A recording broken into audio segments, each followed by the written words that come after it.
يا أيها الإنسان ما غرك بربك الكريم الذي خلقك فسواك فعدلك في أي صورة ما شاء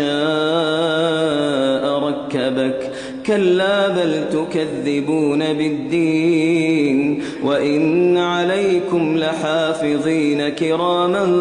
كاتبين يعلمون ما تفعلون إن الأبرار لفي نعيم وإن الفجار لفي جحيم يصلونها يوم الدين وما هم عنها بغائبين وما أدراك ما